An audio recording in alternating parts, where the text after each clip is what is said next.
Orthodox archaeologists of the Eurocentric persuasion will say that Egypt is in Africa. They had to concede that, but then they still draw the line by saying that they weren't Africans like that. In other words, they weren't dark-skinned people. And of course, this is all part of the Great Deception. And the reality is that if they give up Egypt, ancient Kemet, if they give that up and say that that was a part of black Africa, then they will also have to give up Israel. And that's why they draw the line at Egypt, because if they give up Egypt, they've got to give up Israel. Now, we're going to go over here, and I'm going to show you where Israel sits on the African tectonic plate, which means that Israel is northeast Africa.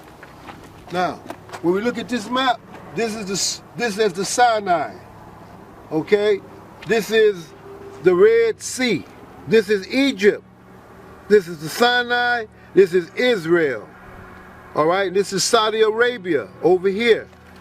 Now, if you see this in Hebrew, it says Haluach Afrikani, the African plate.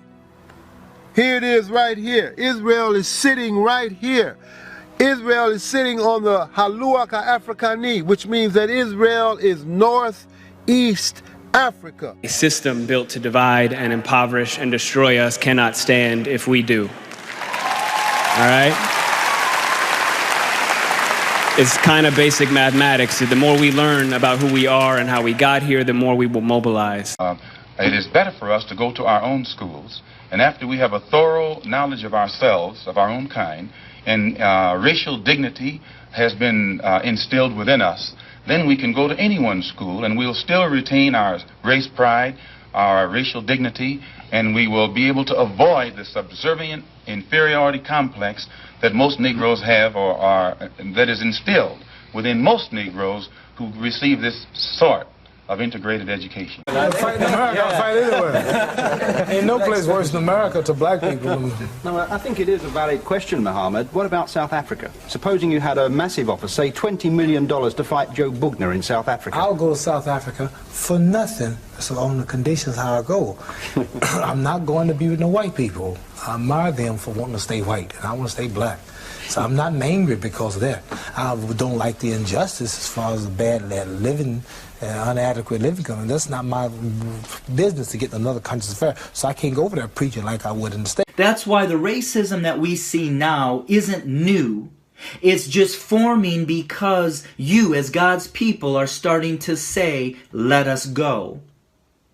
And we, as white men, are refusing to do so. Therefore, we must put into power a man that will protect us so we can remain in control. But however, if you continue to read in Exodus chapter 5 and then go into Exodus chapter 6, then the Lord told Moses, now you will see that I will do to Pharaoh. When he feels the force of my strong hand, he will let my people go. In fact, he will force them to leave his land. Therefore, now I say this to you, my black brothers and sisters. Therefore, God said, say to the people of Israel, I am the Lord. I will free you from your oppression, and I will rescue you from your slavery in Egypt, your slavery here in America. I will redeem you with a powerful arm and great acts of judgment. I will claim you as my own people, and I will be your God. Then you will know that I am the Lord your God, who has freed you from your oppression in Egypt, from your oppression in America. And I will bring you into the land I swore to give Abraham, Isaac, and Jacob. I will give it to you as your very own possession. I am the Lord. Today might seem like gloom and doom for you that are left alive of you. I will send a faintness into their hearts in the lands of their enemies, and the sound of a shaken leaf shall chase them. And they shall flee as fleeing from a sword, and they shall fall when none pursueth. And they shall fall one upon another as it were before a sword, when none pursueth. And ye shall have no power to stand before your enemies. And ye shall perish among the heathen, and the land of your enemies shall eat you up. And they that are left of you shall pine away in their iniquity in your enemies' lands. and also in the iniquities of their fathers shall they pine away with them.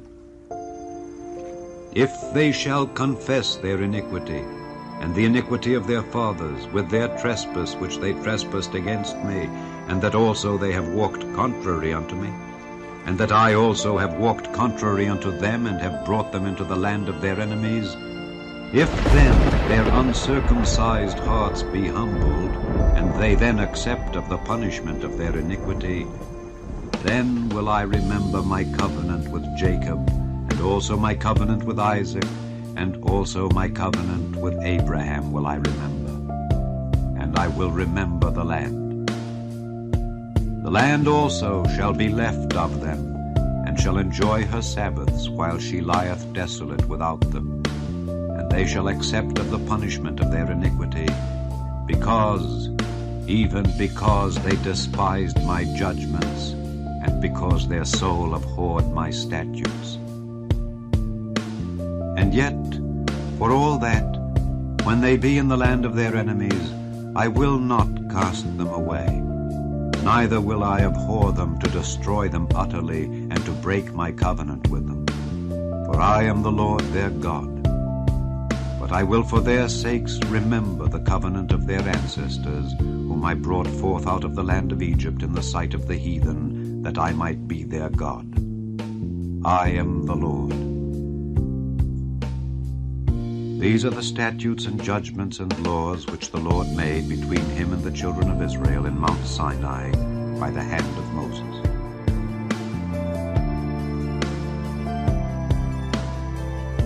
And now, O our God, what shall we say after this? For we have forsaken thy commandments, which thou hast commanded by thy servants the prophets, saying, The land unto which ye go to possess it is an unclean land, with the filthiness of the people of the lands, with their abominations, which have filled it from one end to another with their uncleanness. Now therefore give not your daughters unto their sons, neither take their daughters unto your sons, nor seek their peace or their wealth forever, that ye may be strong, and eat the good of the land, and leave it for an inheritance to your children forever. And after all that has come upon us for our evil deeds and for our great trespass, seeing that thou, our God, hast punished us less than our iniquities deserve, and hast given us such deliverance as this, should we again break thy commandments, and join in affinity with the people of these abominations? Wouldest not thou be angry with us till thou hadst consumed us, so that there should be no remnant nor escaping? O Lord God of Israel, thou art righteous, for we remain yet escaped, as it is this day. Behold, we are before thee in our trespasses, for we cannot stand before thee because of this.